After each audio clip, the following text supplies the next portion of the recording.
اللي يسيء فهمك بسبب ضعف فهمه، اعتقد هاي مشكلته مو مشكلتك.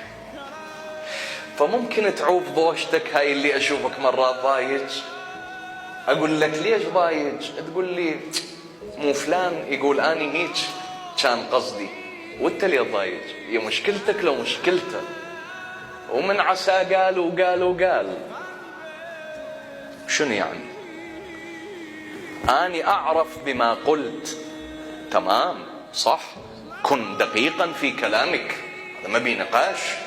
احيانا القصد يتحرف اذا لم تكن دقيقا في الكلمة التي تقول، لكن اذا انت كنت واضح في كلامك، وشنو يعني فسرها على هواه ما فسر على هم البشر لو غيرهم، هم لو غيرهم اللي بتروا الآية زين.